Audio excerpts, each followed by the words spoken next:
Hello, hello. Some of my Stationeers videos are kind of like a podcast, and I have done gameplay videos where I was just playing Power Wash Simulator and such, explicitly for the purpose of just, conveying the message. I was talking about artificial intelligence, for example, and how very important it is for you to, to accept that it will reformat the world as we know it. It will, definitely. If you think that's hyperbole, okay, all right, believe that then if you wish. So I thought, maybe I should do a few podcast videos which are basically only for the audio. I'm playing Hardspace Shipbreaker here, but I want to. This is just a backdrop, and so that I have something to do. Forgive me for rambling and not being too clear all the time. I'm trying. I could probably do this better if I actually prepare for this and have a script and so forth and so on. But I'm too lazy for that. So just want to dive into it. And should certainly have a few interesting things to say regardless. But the question is, can I transport that? And I actually tried this a few times and then uploaded it, then halfway through I deleted the upload because I realized it was just too rambly and was not clear enough. So this time I will try to just focus on the topic, and that's why I have this little text there on screen. And so the first thing I want to talk about is the speed of light, which is something that people usually misunderstand of how it works. See, people say that whenever you get closer to the speed of light, you need more and more energy to accelerate your ship, and you can never reach it. So, but that's not quite communicating it correctly. It is, first of all, it's a matter of perspective. If someone observes you in your super ship, and they are on Earth, and if they observe you getting faster and faster, maybe I should turn down the volume of the game a bit. If they observe that, then they will indeed see that the more energy, the faster you are from their perspective, then you need to put more and more energy in so that you can get closer to what they, from the outside, observe to be the speed of light. That's true, yeah. But that's not quite the distinction that people normally make when they explain that, when they say that. Because to the outside observer, certainly you can technically see a ray of light move, and you can see how fast it is, and you can see that the spaceship is also moving fast.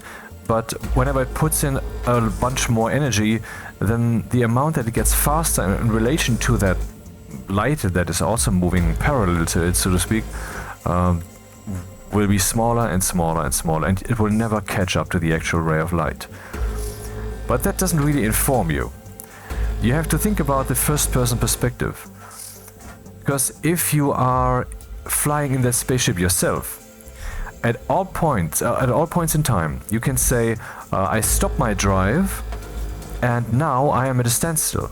You can always claim that you're at a standstill when you are in an inert reference frame.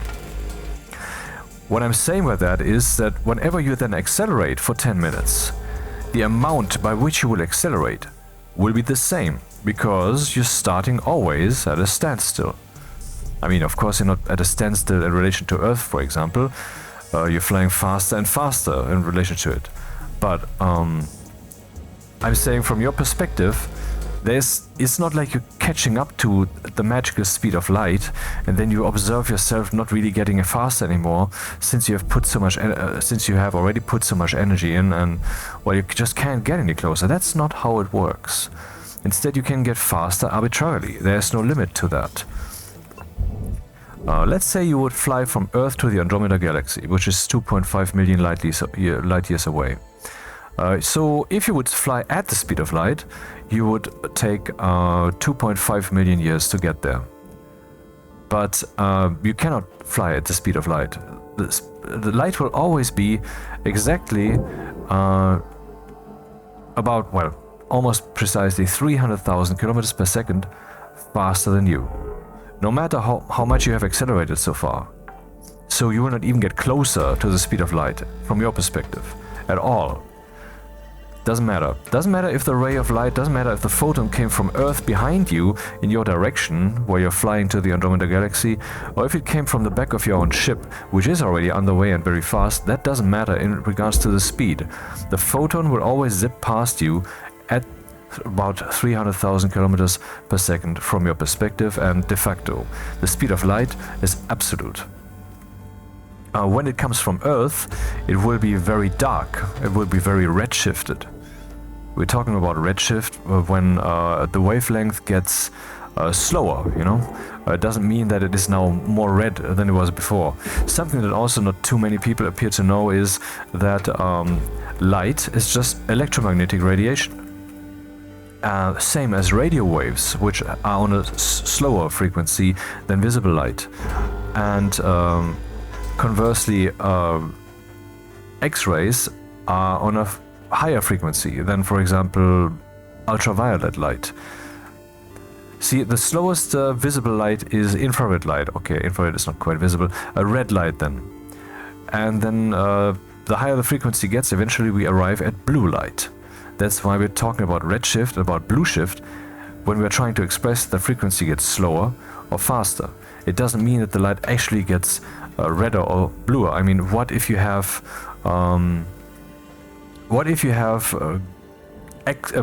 gamma rays, which are certainly have a higher frequency than visible light?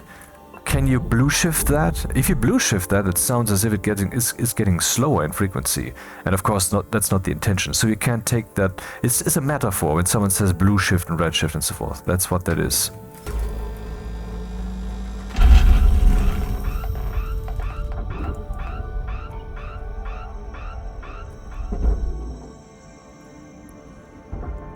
So if a ray of light from Earth at, let's say, with visible light is being cast at you with your super fast spaceship, then you will not only barely see it when it reaches you, but also it will be very much redshifted because you're moving away from it so fast.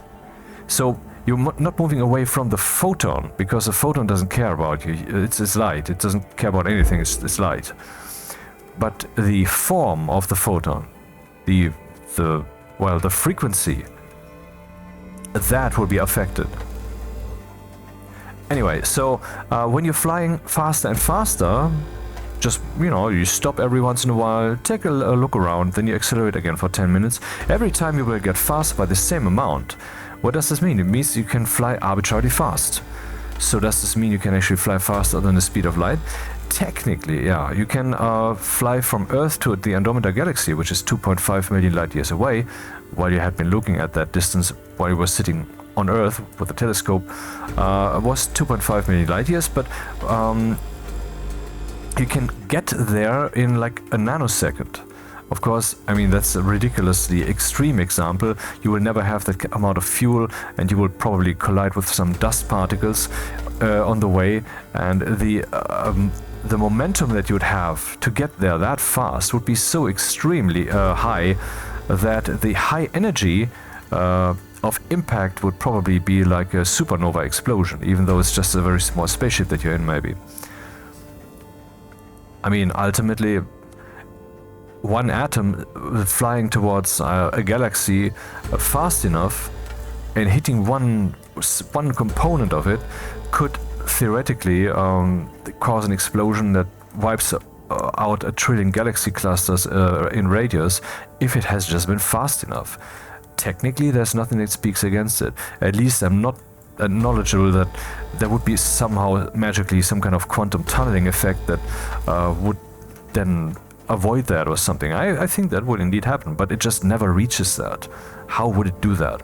Anyway, you're flying faster and faster, and so eventually you will have a speed that would make you traverse. I mean, if you would accelerate while you're not yet at Earth, Eventually you might reach a speed that would take you from Earth to the Andromeda Galaxy in a nanosecond, and when you have reached Earth you turn off your drive, and then from there the rest of the way you fly in this 1 nanosecond. Now you might say, well, this means that I will be observing that I will traverse a distance of 2.5 million light years, or was it 25 million? I think it was 2.5 million, in a nanosecond, which means that I will be observing that I'm flying faster than the speed of light. And indeed, that is not the case. When you're flying that fast, you will see that space is contracted along the axis of your travel.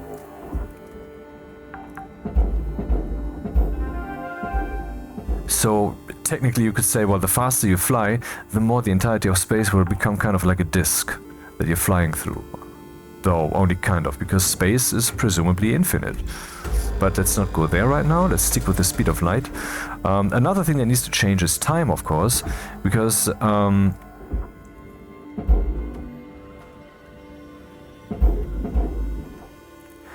to you it takes 1 nanosecond to get there, when once you return to the reference frame of Earth, once you have decelerated somehow, maybe in an instant, I mean, it's just a thought experiment, you will then observe, okay, this is 2.5 million light years, and if I now look back at Earth, I can see that I've made the journey in 1 nanosecond. How the fuck did I do that? Well, the thing is, you did not do that in 1 nanosecond, because once you have returned to that reference frame and then see that the distance is indeed 2.5 million light years, you will also see with your magical telescope that currently on Earth there's a situation that's at least 2.5 million years later. So space changes and time changes depending on your speed. There is, though, so you could say there is no objective speed. These mechanics I just mentioned, they behave the same no matter what reference frame you're in. I'm saying, well, I said that if you accelerate your spaceship for 10 minutes and then you stop the drive, you can just claim that you're at a standstill. So the rules will always be the same. Always the same. There is no objective speed, but there's kind of an exception. The universe, when it expanded rapidly at first, wait, let me do that.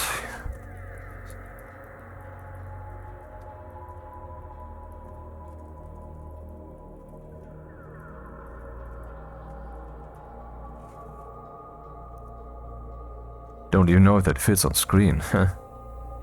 Wait a second. Oh, it doesn't? Crap.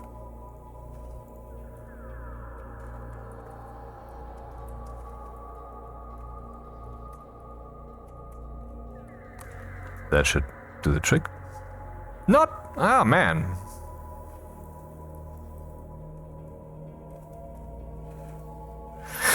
Oh well. Anyway, there's the CMB, okay? And that is from the early stages of the development of the universe, where everything was basically soaked in a microwave radiation. We can still see that, since we're looking into the past, when we're looking far out into space. And I mean, we can see something like redshift and blueshift in regards to galaxies, and they all seem to be moving away from us. We can also see the microwave radiation background. We can also see that. We can also see a redshift or a blueshift in its regard. But since that radiation was basically in every place of the cosmos equally, when we're looking out into space, we're kind of looking at not at an object that is moving away from us, but we're looking at space itself in a way, because space itself was emitting that everywhere. So we can see that Earth, in relation to that microwave radiation background, is moving at, I don't know, I think it was very low, like 70 or so kilometers per second. In other words, we're kind of moving at the exact speed of the rest of the bulk of the cosmos, is probably how you could put that. Now, is that an objective speed? No, it's not. It's just some dominant speed, so to speak. We could say, if you would ever become an intergalactic species, then we should probably think about a different way to measure time. And that could possibly employ the cosmic microwave radiation background as some kind of gold standard clock. I mean, it would be awesome if we could measure that down to the microsecond or something, because then we would have an objective clock. Once we're interplanetary, I mean, on Mars we have 25 hours a day, on Earth we have 24 hours a day. Certainly we would have abolished daylight savings, which just complicate the issue unnecessarily further. We will already be in a heap of trouble. It would be cool though if we could always just convert whatever time that we are calculating with into the CMB time, you know, cosmic microwave radiation background. I don't know if that will ever be possible, but I think, well, that's probably the only way to ever find some kind of cosmic time that would work no matter what galaxy we're in.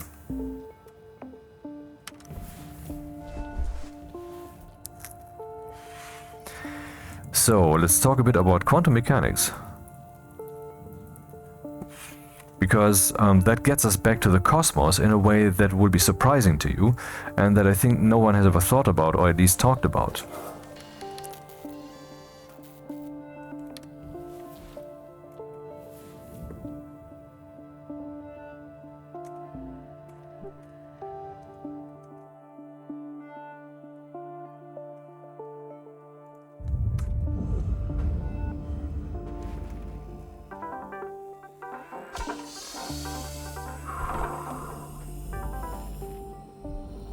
You probably heard there's such a thing as quantum uncertainty.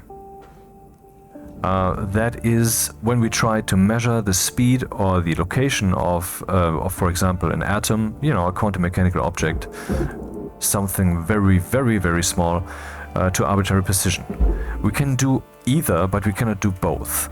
And we can kind of slide it over from, okay, less precise the speed, then at least then we can also kind of get precisely the location. You know, there's an uncertainty, and you can only measure either of these precisely, or you can only decide, or you can decide for some uncertainty in both regards. You know, like a crossover slider that you can, yeah, I think you, whoopsie. I think you got the message.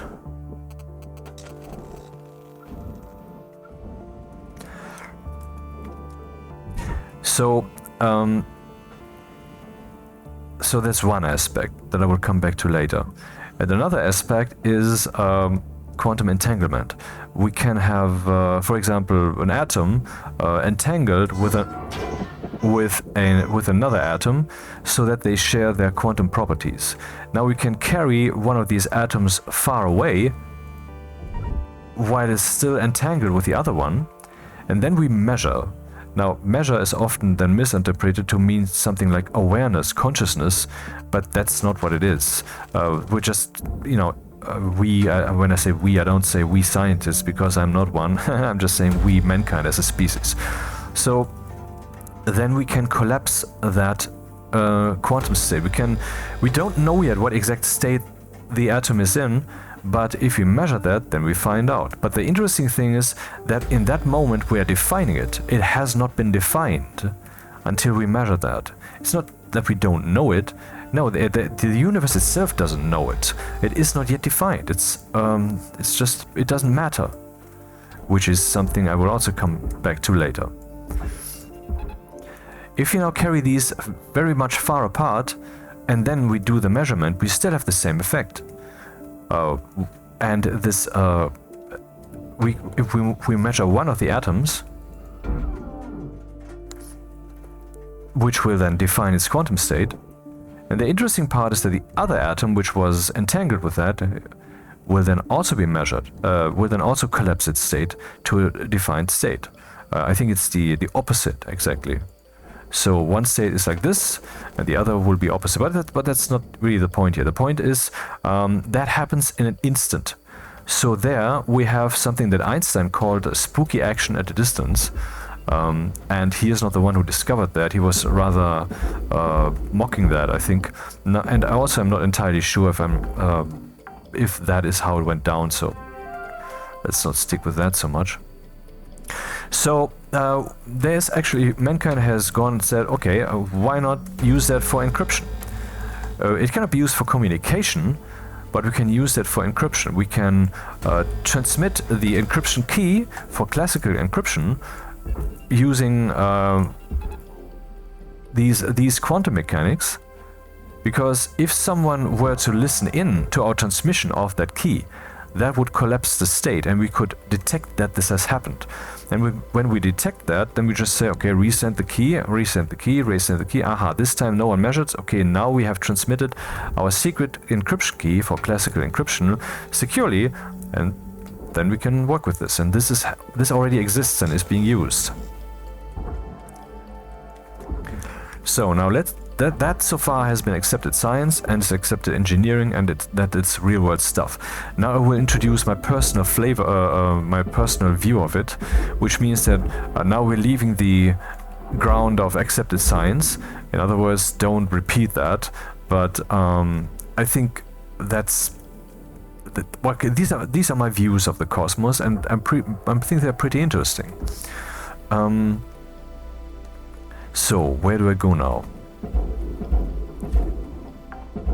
So, when we go back in time in the universe, of course, not really, but, you know, conceptually, closer and closer to the beginning, then eventually we would have to find a situation where there is no space. Maybe that's not accepted science, but it seems logical to me. See, I mean, hypothetically, why could the universe not just be... Okay, let's first talk about the size of the universe.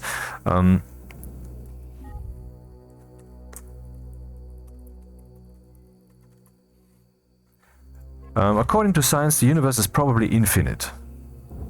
The shape on the higher dimensions has been measured to be flat. What does that mean? Let's say you would have a ball and you walk over that ball, and eventually you will arrive at the same location again. That is possibly one shape that the universe has. Of course, not two-dimensional, wrapped around a ball, but three-dimensional. But, I mean, every time science measures that with higher and higher precision, the answer is, okay, as far as we can tell now, it is flat. So every time the statement emerges, if our measurement is sufficiently precise, then this means the universe is infinite. It doesn't have any end. It just keeps going.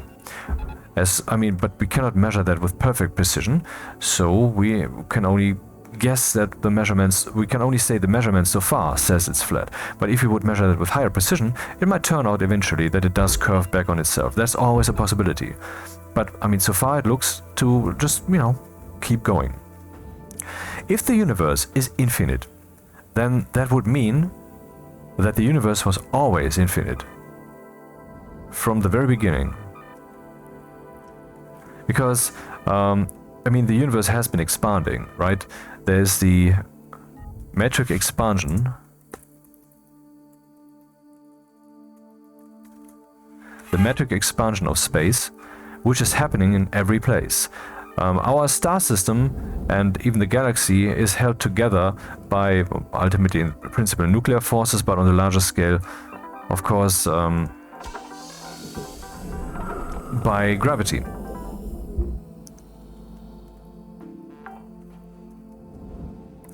So we don't experience that space is actually growing, but it is. It's not, the universe is not expanding outwards. There's nothing outwards. The only thing that's beyond space out there is more space. It is already endless, as far as we know. But every bit of space grows bigger. And so indeed we have the weird situation that despite things not being able to move faster than the speed of light, you can pick two galaxies arbitrarily far apart, and then you will well, you will observe is not really the way to put it, but in principle you would observe that they are moving, in quotation marks, moving apart from each other faster than the speed of light, because the space between them grows in every place a little bit. But if you pick two galaxies far enough apart, then that little bit will accumulate to be so much that we are observing these galaxies moving, in quotation marks, apart from each other faster than the speed of light.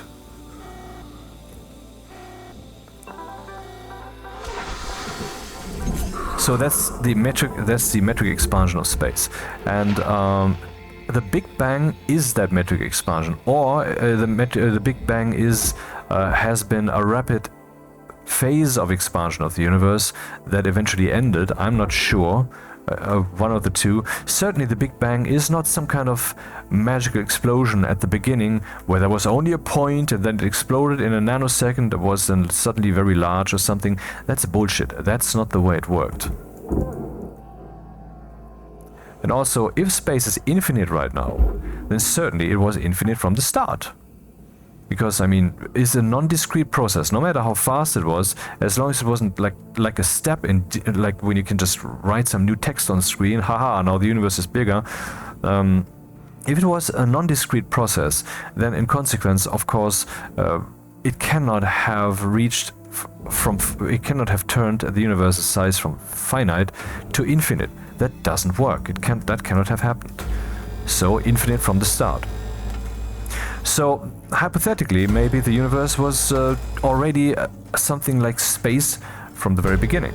But my hypothesis, based upon quantum mechanics, is that there was actually a time where the universe didn't even have the component of space.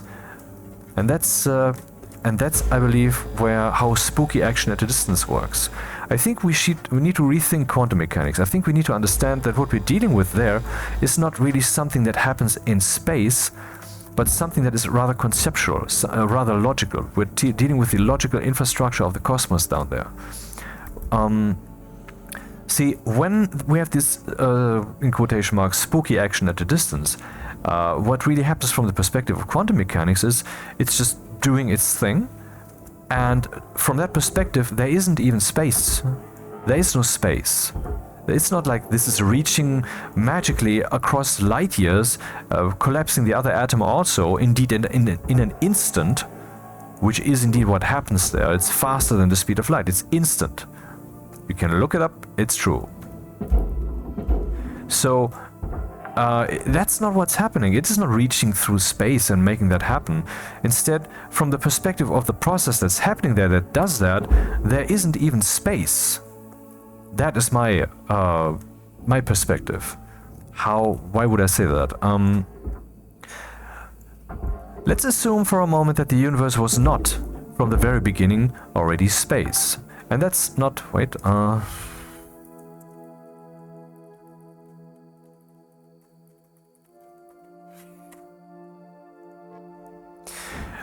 when we think about reality, when we observe things in reality, we try to abstract them. We try to see the system behind it. So that's how we found Newtonian gravitation, Newtonian physics, and then later refined that to general relativity via Einstein, which then explained, for example, the orbit of Uranus. Not Uranus, Mercury, which is closest to the Sun, which couldn't be explained by Newton because, and that's something that we didn't know back then yet, which is so deep in the gravity well of the Sun that it is already suffering relativistic effects. Like we're doing here on Earth, by the way, because the GPS satellites up there, their clocks are ticking slightly faster than the clocks here on Earth because they are not so deep in the gravity well as we are. Of Earth, you know. Anyway, so we are trying to learn about the universe, and when we are trying to see how it works. How do I explain this?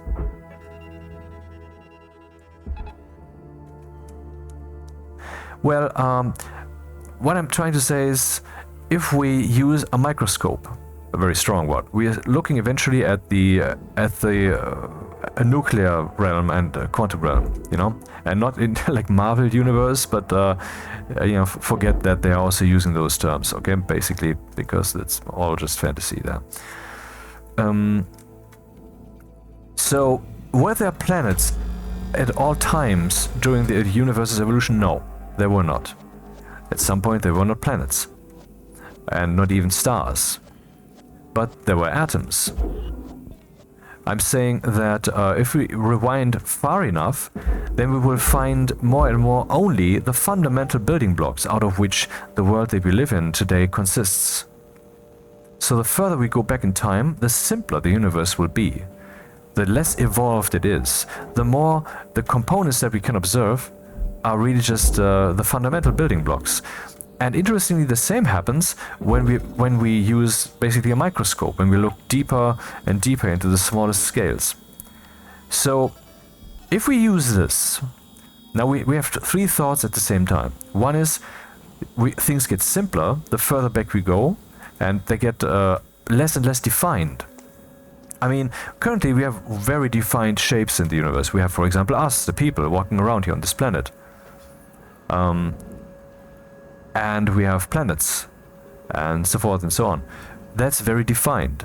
But originally, that was not there. Basically, you could say the canvas of reality hadn't yet been painted on with the paint of atoms and other particles. That hadn't happened yet.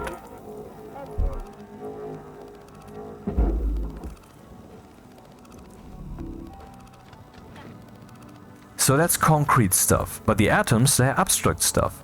It's almost, and that's basically my view even, because I have my own very interesting theistic model of the universe, but I'm trying not to go there because I don't want to like touch 10 trillion topics at the same time. I'm trying to be focused this time so that this upload can persist. It's almost as if the universe tried to not define itself in the beginning, you know? There was just an explosion of energy, undefined, which then eventually condensed to something that is defined. The particles emerged, the nuclear forces emerged, gravity emerged, or maybe gravity was there from the start. But still, it was undefined. We still had atoms, like they are Lego parts from which to build stuff.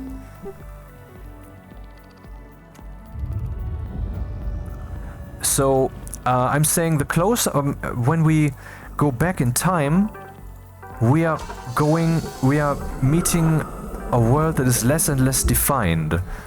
I mean, there are atoms at some point, which is a definition. It's kind of a decision that reality made. Okay, let there be atoms. But it's still not defined. It's not yet the decision as to what to paint with them. It's the most neutral possible decision it could have made, basically. You know, it didn't say, well, let there be stars and or something, but no, it made atoms out of which we can kind of build everything. So it was a decision, but it was at the same time one that is as neutral as it can be, taking away as little options of future development as possible.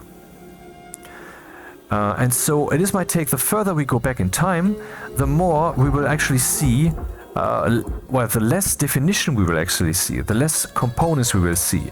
And anything that we find will be will have as little arbitrary definition as possible. It will be a necessary form, one that, well, not one where we could say that it is, oh, that was a daring decision, ooh, well, that could have turned badly. No, it would be a decision, a form giving an emergence of shape, of properties that is defining as little as possible, taking as little option space from of further developments away as possible. And if you go back in time, it is my position that eventually we will find a situation where there has not even been space.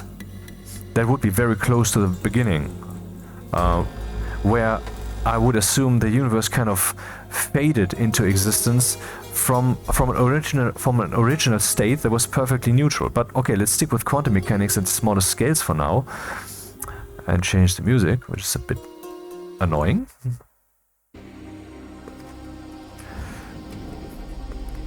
So I said that I think that the spooky action at the distance of quantum mechanics is possibly something that happens spacelessly.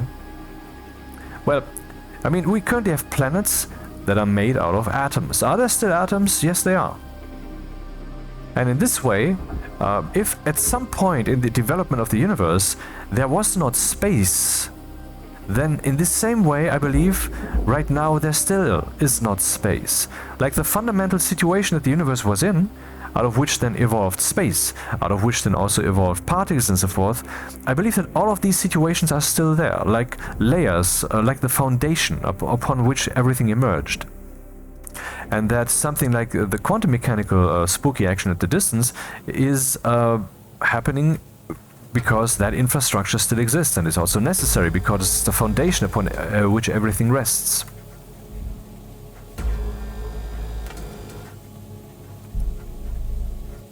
Now we get into very weird territory, which is mind versus reality. See, mankind is still guessing what's with consciousness. Where does that come in? How does that work? I guess I will have to actually get into my theist worldview model now, but let's try not to do that right away. Instead, see, we know that subnuclear objects are not space-like. They don't have an extent. They are instead point-like. They are localized forces. So instead of having, see, well, on everyday scales, everything feels solid, other than air and water, and but there is no solidity there. It's just forces that are interacting. That is what that is. And some of these forces take the form of atoms and subnuclear particles, up quarks, down quarks, and so forth. But other forces are the weak and strong nuclear force, for example, that keep things at a distance and at the same time bind things together. That's even a key component of how heat works, because if you... Well, okay, let's not go into that now, because it's once again a topic change. So, mind versus reality. What I'm saying is the closer we get to the quantum realm, the more we're actually entering something like a conceptual situation. Conceptual.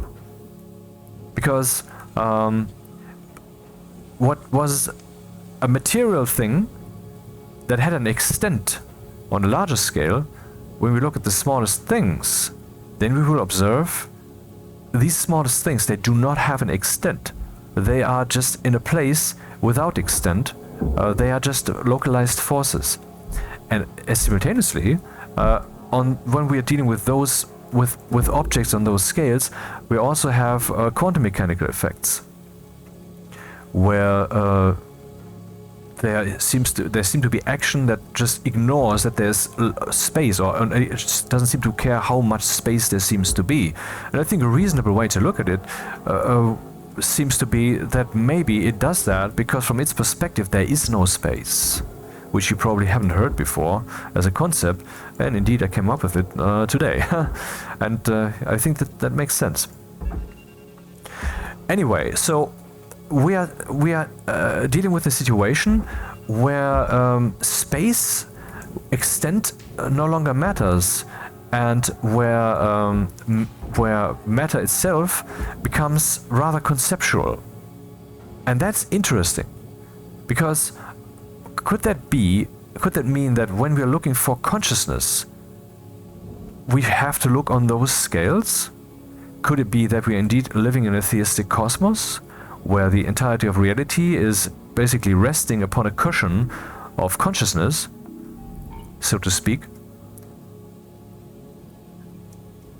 Because on the smallest of scales, maybe what we're observing is a transition from the physical to the mental, from the projected to the projector.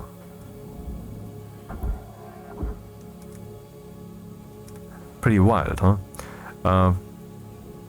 And, well, there's no reason to believe it, and so forth. But hey, what if that's the case?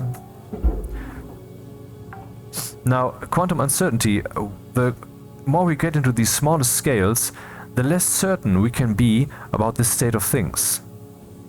It's as if, and my take is that what happens is that the closer we get to those scales, the deeper we get down there, the less the universe will be necessary. Not just because that consciousness doesn't need the universe to exist. And, well, I'm not talking about God necessarily. I mean, my position is that everybody, every person, every human, and basically a cow too, in a way, technically, is God. That we are the one dude who turned into the multi-perspective version of himself or itself, whatever, and that's what we're living here, and that the universe is indeed heaven in the making. That's my position. Anyway, so that would, of course, then infrastructurally express itself. There would be consciousness as a fundamental component of reality. So the big question, how does consciousness even emerge in the human brain, which nobody knows yet, would be answered in the following way. Consciousness never emerges. The only thing that does emerge in the human being is self-reflection. We are in a structure that allows self-reflection.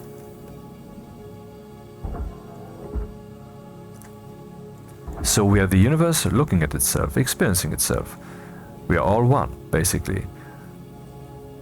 The truth is love, I guess. Anyway, so what I think is that at the beginning of the universe there was the decision to indeed manifest something, but at the same time to not define it, to define it as little as possible. And eventually this algorithm had run its course and let emerge once again the original consciousness sitting on the altar of our biology, of our brains. That our brains are actually quantum microscopes that don't just, you know, it's not just happening, our intelligence and awareness and so forth would not just be happening on the macroscopic levels with neurons and such, but that would in fact resonate with the quantum scale flow of reality. And well, if you're thinking about that, then that would imply that all of us are basically omnipresent, because we would be spirits. Because our consciousness would ultimately be seated in a part, so to speak, of the universe that is spaceless.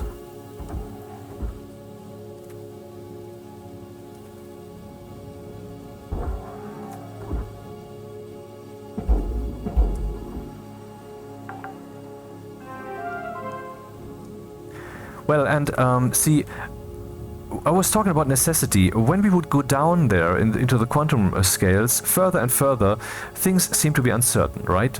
And my take is that the reason is that things can no longer require definition.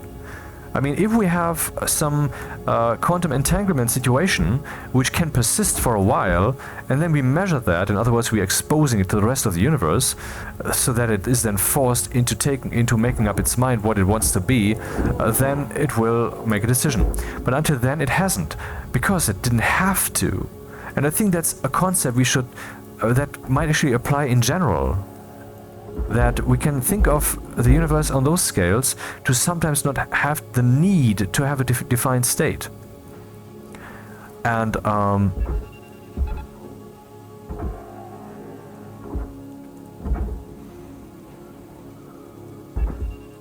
in this same way, I believe that we are basically the opposite end of the Big Bang. The beginning, completely undefined, but utterly algorithmic, utterly full to the brim with forces. Things had to be done. There was no choice. But eventually, the waves on the beach had washed as high as they could, and then they fell back. In other words,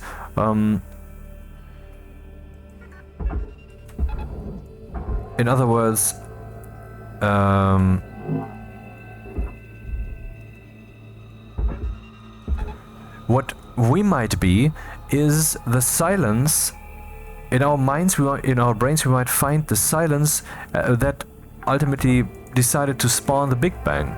It might just be that we are kind of living in some kind of shell, each and every one of us, just being pure possibility that is experiencing itself from this cosmic space-time perspective. And ultimately, if you think about it, what is your identity really? It is the cosmos, of course. It is the outer world that surrounds you, and it is the inner world, as in brain and body and so forth. But that's ultimately just space-time, matter, situation.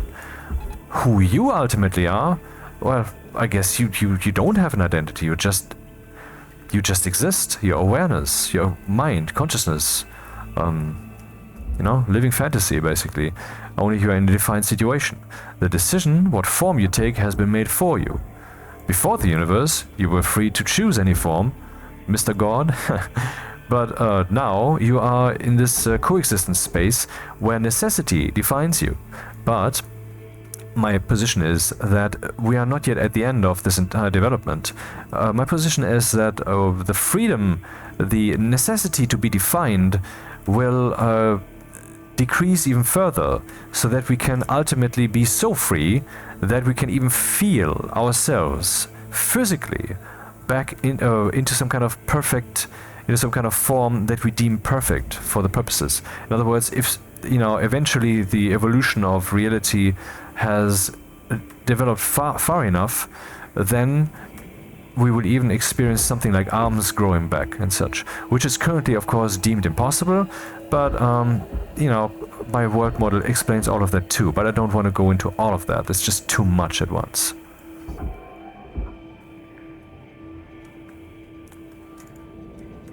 So it's interesting to think about reality not having a need to be defined, right? See, because like the interaction of processes of forces and so forth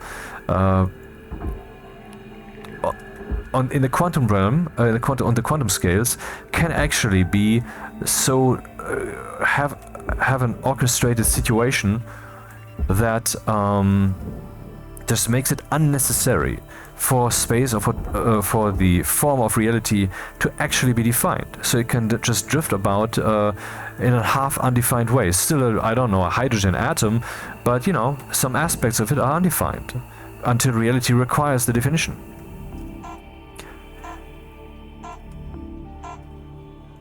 So if we then extrapolate, if we go further down, I think the assumption feels reasonable that we will reach scales where reality is even less defined. It's like it's fading out. Let's say we have, if we imagine that spatially, there would be like a sun which has some kind of extent of light around it, like a halo. And if we zoom into the periphery of that halo, eventually we'll see that halo fading out into nothingness. And that is, I believe, what we're experiencing on this, in regards to scales, when we go down to the smaller and smaller scales of reality, that we reach the boundaries of that halo, that eventually we reach a scale where there's just no longer a necessary definition. The reality ends down there. It's over. There's no further reality.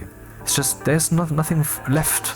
And what we find then is pure, undefined possibility, which is, I believe, the actual originator of reality. And from a purely scientific perspective, it would be, since that's what the entirety of the universe rests on. And I also think that the universe basically is one large-scale orchestra, because if you think about the of the smallest of scales, where possibly the concept of space itself breaks down, where space itself becomes conceptual and sometimes it's just even ignored, this could mean that the things happening on the quantum scales, the further down you go, become a singularity, become a oneness.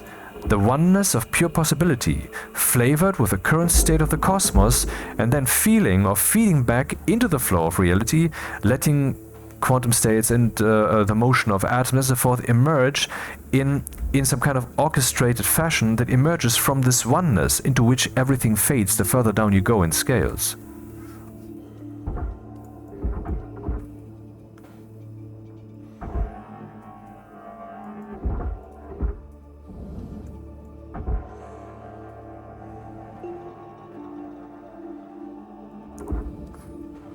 There's also an interesting thought I had about how possibly quantum entangled states could emerge, or the fact that they do emerge. I mean, it's not just like humans make them, otherwise they don't exist in nature. Haha, no, they certainly also exist out there. I mean, why should not reality?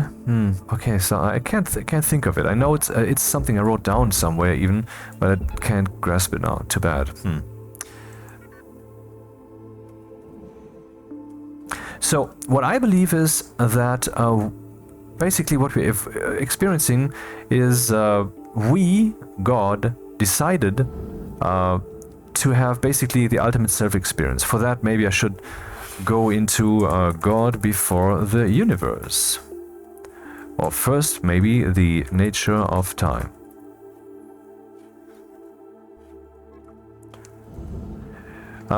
My take is that there is only this moment.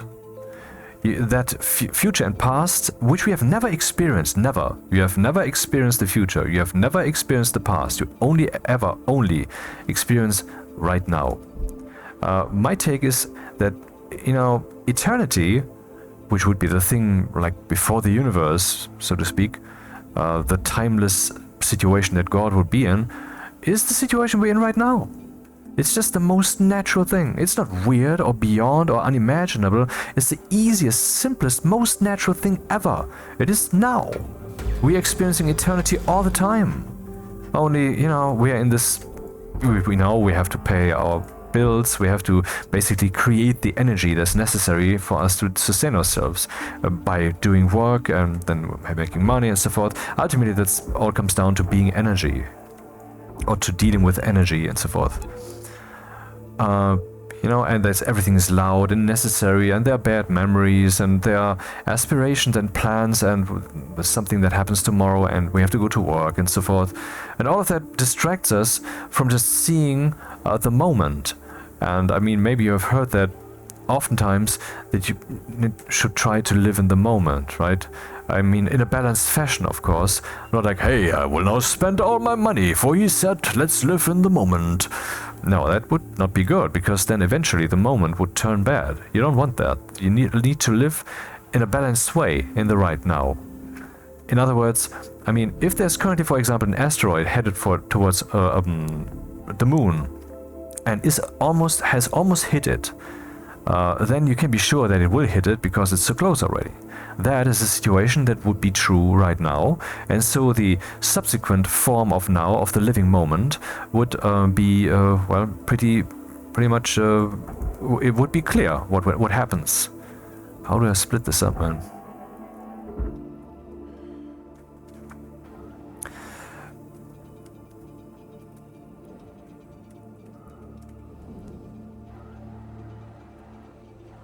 And in the same way, you should try to make sure that you will not be configuring your life to be like an asteroid heading towards towards Earth or whatever. Basically, don't put yourself on a crash trajectory, because then necessarily the living moment would eventually evolve there. So you can live in the moment, but you have to, spread your wings and fly in a balanced way. but do it right now. I mean, that's not a surprising take. I mean, that's something we've heard oftentimes. Live in the moment, and such, right? And I think that's true. And maybe living in the moment is even a good thing, plain simply because it's the only place to be. I mean, mental health, mental sanity is important. I think you agree. So that would mean that if there's only this moment, then living as if there's only this moment, which you then have to forever hold in balance or for however long you live, that might be the most healthy, most sane way to live, because it might just be most in line with the actual truth of existence. So the more truthful your way of living is, your take on reality is, then probably the more healthy your mind's experience will be, and all the processes in your head that you're not so aware of. Okay, nature of time. So I think that the future and the past don't exist. I think there's only this moment, and that it is alive. Future and past are useful concepts, and memories, of course, I mean, they're not just in our heads, they're also in reality. A crater on the moon, for example, speaks of things of the past, right? But I mean, I think you have understood what I mean. If there would be only this moment, that would make sense, that would work. It's not like, no, the craters say there's also a past, because they've seen the crater right now, man. There are also objections to this there's only this one moment perspective when it comes to relativity.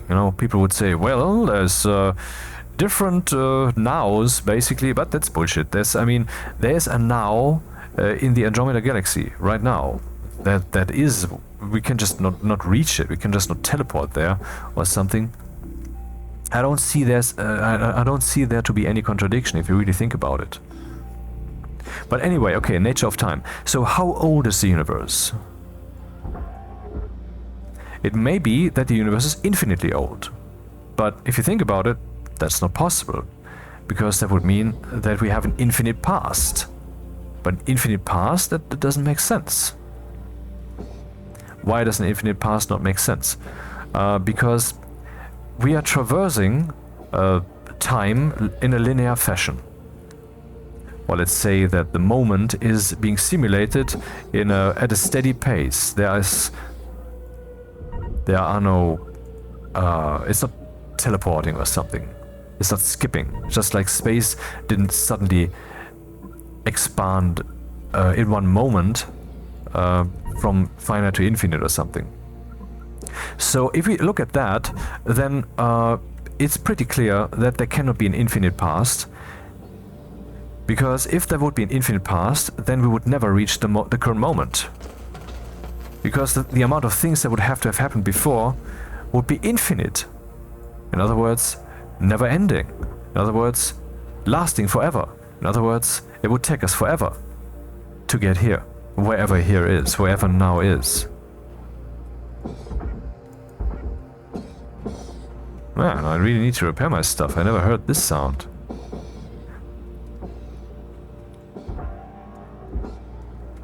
So the past needs to be finite.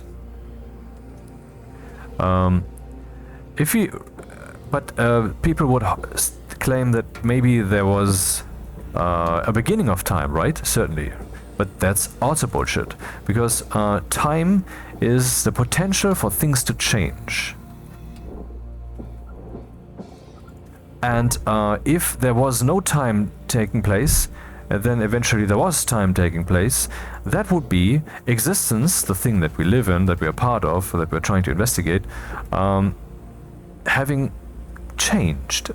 So no time passing and then time passing, that's a change. And that change needs time. So that cannot have happened. Time cannot come into existence because that is a change, and change needs time. In other words, time would always have existed. Well, that fits with the idea that maybe eternity is true, and it's just right now. Which brings us to God before the universe. What would that be? I mean, religions always have these. Too bad we're not living in a clean room here on this planet, because I mean, my thoughts about God, they are annoying probably, and because people don't like to think about that stuff, because whenever you do that, you necessarily kind of also think about the Abrahamic religions and all the stupid things they're doing, and this idiotic epistemology of you were born here, therefore this is now the truth, and then you were born somewhere else, so that is now the truth. How ridiculous is that, man? But imagine that mankind would never have come up with theism. Just imagine that for a moment. Then, in consequence, if someone were to say, hey, we have awareness and we can kind of dig ourselves deeper into our bodies with our awareness, become more one with the matter out of which we consist, if we just train ourselves enough, like people who can hold their breath for 20 minutes, that's a thing that really exists, you can look it up. That's certainly overcoming your matter to some degree. And also, as a baby, you're only a little spark in your head that is has to slowly grow into the body, has to accept it, has to become successful by submitting. Submit to the universe, submit to the body, submit to that interface that you, God, have been given to live in this cosmos. By doing so, by saying yes to the cosmos, you will be allowed deeper access, more control over it, because then that will happen through that interface, through this rule set that you have submitted to. You know, first you say yes, and then you can, okay, now that you have accepted that, the next step, now you have achieved the next level access, you know. One way to look at it.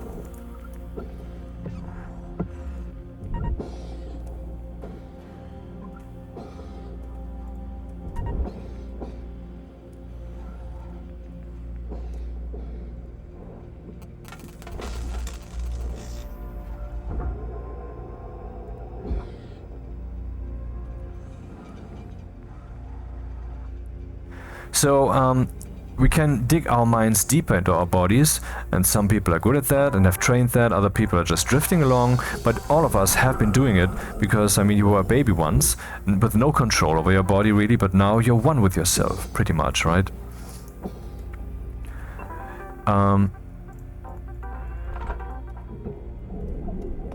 What if we would be living in a cosmos, in a civilization that never had any notion of a god, and then realizes, hey, wait, we can dig our minds deeper into our bodies, which means that maybe our body is the mind. And I mean, science isn't quite contradicting that when you know, it is accepted fact that you can become ill physically if you're experiencing too much mental stress.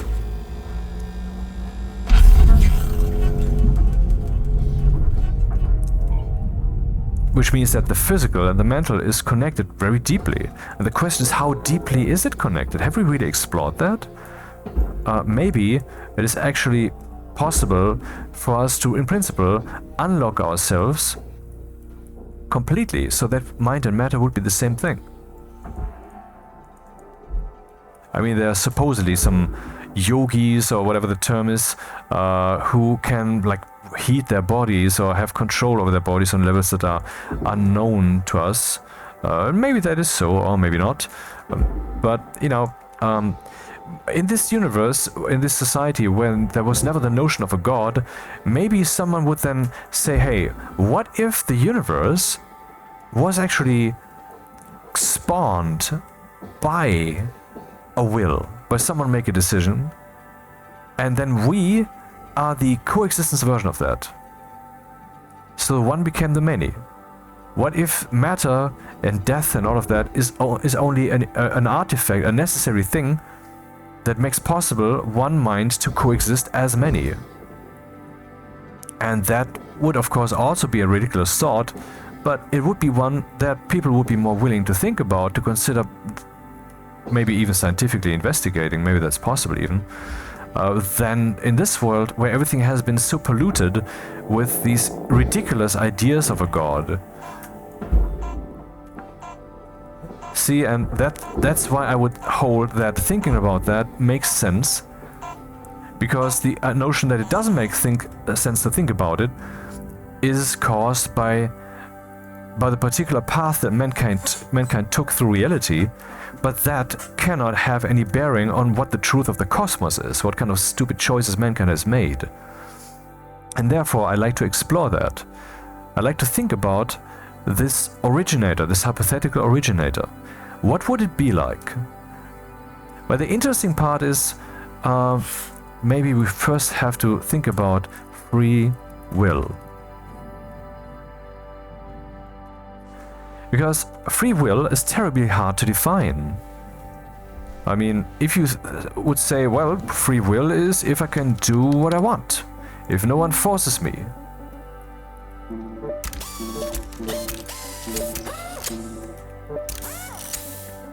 But how free can your will be when it's embedded in your brain that is so slave, basically, to the universe, so exposed to experiences?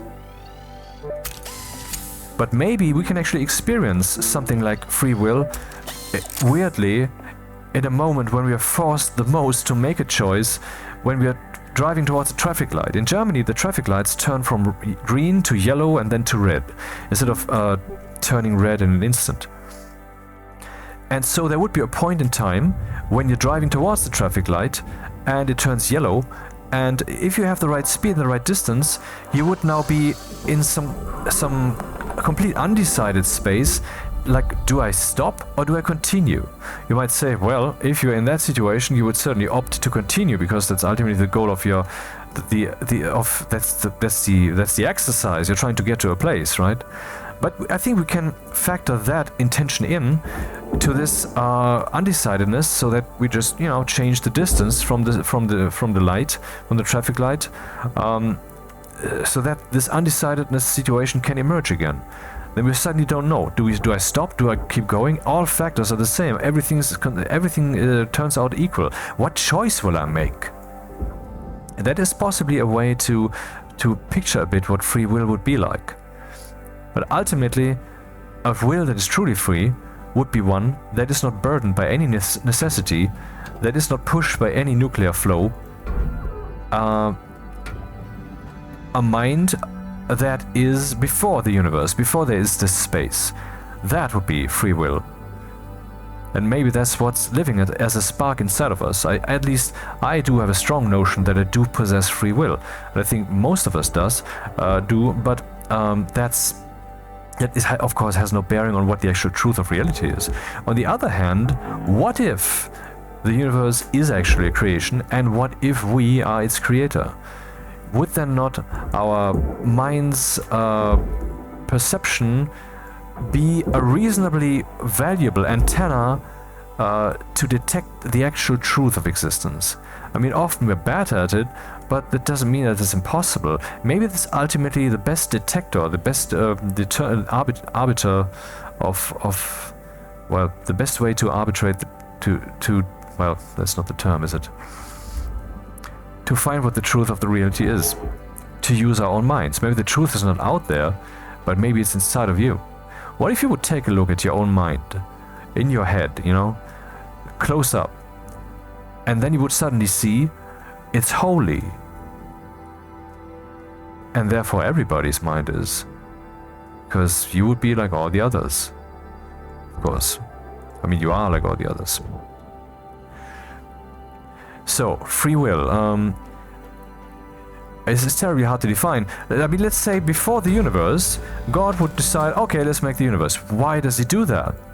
Oh, well, because he had some past experiences where it turned out blah, blah, blah, blah. But, I mean, we have to see, when we go back in time, when we try to understand the universe, I said that we should try to see the trend. The trend is things become less and less defined. And so I'm pretty sure that the original state is not one of some kind of hard rule where there is some arbitrary setup which then inevitably waterfalls down to unfold into the universe, whatever particular shape it would then take. I don't think so. I think if we would go further back, we would necessarily keep observing things having less and less definition. Until eventually we would observe, if that would even possible, but I mean hypothetically, by thinking about it we can, of course, we would observe there's no definition. That existence is absolutely not defined. Except, well, there would have to be a mechanism that chooses to define it, right? And that mechanism, that would be God. Why though? Well, see, that's because his will, like ours, which is the same, is holy. Free will ultimately has to be holy. It's the only way it makes sense. Will has to... See, there would have to be... okay, God before the universe would have to be... ultimately have to be able to reach a point... he would basically have to be able to wake up from a dream, so that when he has woken up, nothing remains, only pure potential. That he, I know I'm using human language, so why do I say he? But you know, that's what am I supposed to say instead? She, for me, I was she. Is completely undefined. I mean, out of existence would be this being, and it would be completely undefined. And then it can make a choice as to what to do next, as to how to define itself, and thus then experience itself. Pure, undefined self-experience. And then the question is, how does it even make a decision? And I think that question cannot be answered, other than saying holy. It's holy. That is, I mean, maybe existence can be dismantled further and further, but then we find ultimately an originating mechanism, and that mechanism is not mechanical at all, it's just holiness.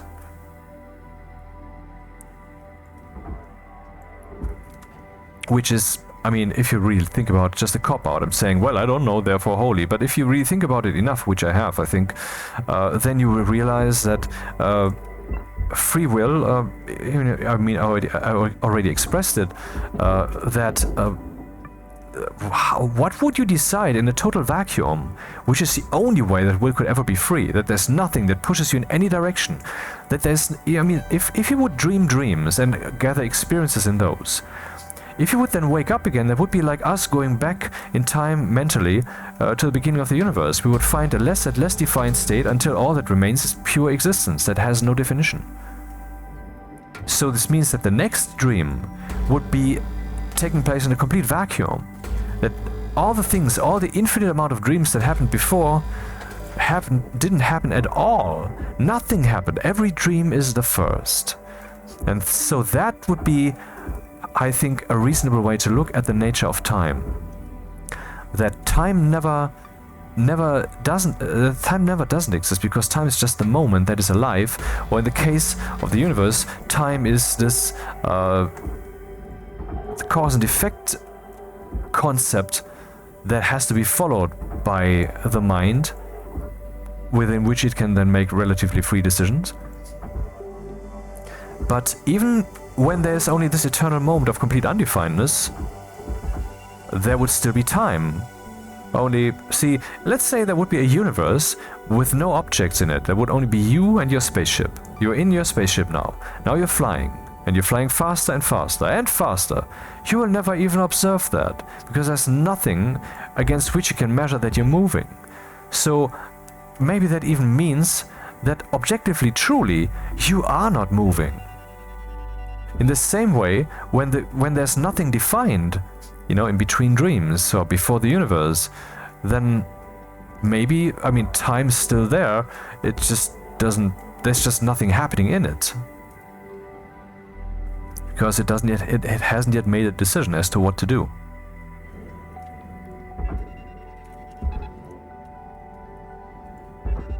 So that's how I would view God before the universe. That's just awareness of what? Of nothing, because there's nothing, of pure potential. And I believe that would be the I am, you know, and what kind of experience would that be? To wake up from a dream back to realizing I exist. Meaning, I, in this case, meaning the pure potential, the pure, holy, limitless potential for anything. What kind of super orgasmic mental experience would that be to wake up to that state?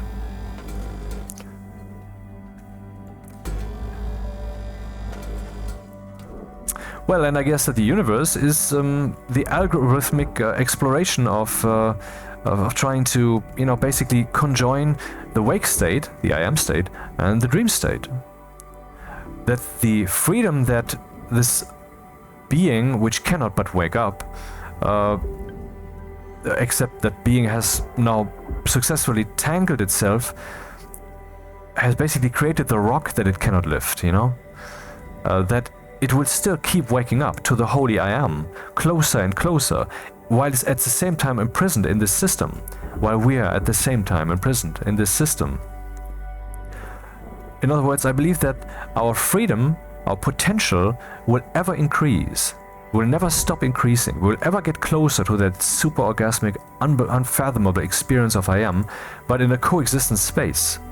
We will ever get closer, but we will never reach it again.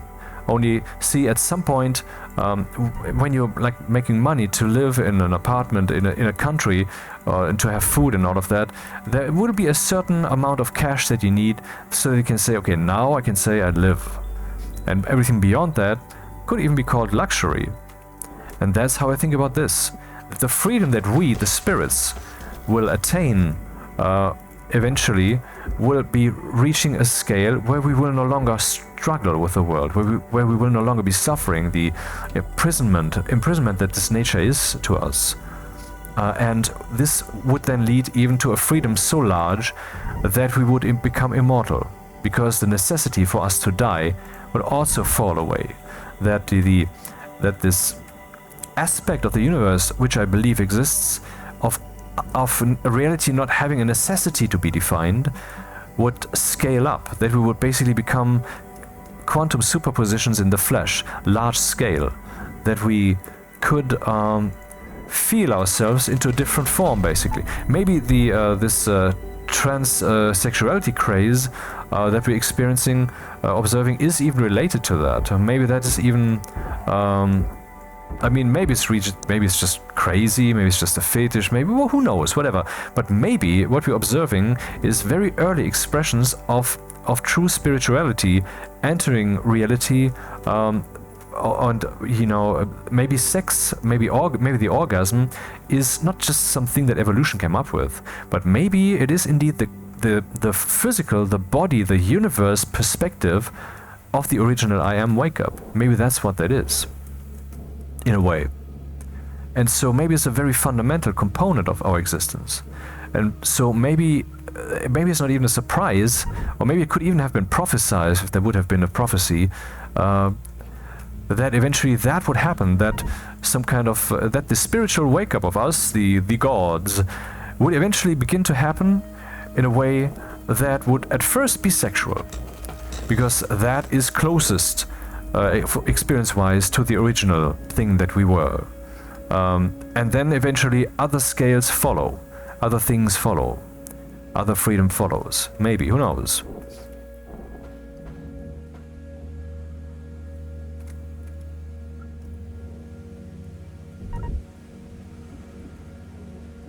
So, I mean, I've certainly given a very different perspective of reality of the universe, and I think I've given you hope, right? I mean, maybe you don't believe even the slightest bit that what I propose there as the actual reality that we live in, which is what I believe, that this could be true. Maybe you don't believe it in the slightest, but you have seen a concept of reality that is so different, yet is not contradicting reality at all, apart from the fact that the metric expansion is stealing away galaxies from us, and the universe will, for all we can say, can estimate, eventually suffer heat death. Both of these things contradict the hypothesis that eventually there would be, that this would eventually be heaven, because how can it be heaven if we are confined to one galaxy? That doesn't fly. So that is an actual scientific contradiction of my worldview. But apart from that, you have seen now that it is possible to see the world in a very different light. And there are possibly countless unexplored such worldviews, and you have never even tried to see them. And that is the hope that I'm talking about. The hope that not all the things that the mind could explore or come up with have yet been explored. That we are that this what I believe was great freedom and great emotion that was streaming into our reality in the years before the year 2000, and since then kind of died out, so that we're even now making the stupidest of films and everything's kind of crappy, that this is a phase that will pass, and that true emotion will return, true novelty will return. There will be new stories that we haven't heard before. Something fantastic. Not just like when Christopher Nolan makes this fantastic Tenet film, where he just goes to the boundaries of reality, exploring the things from that perspective, where he's just saying, okay, let's involve that too then, let's make something up about that too then, which is great. But, you know, that's just taking it to what am I saying? Okay, let's not say all of those things then. Let's just say that I think that we have seen that the mind is a wonderful thing to use, and I'm proposing to use it more, and that shall be the end of this episode.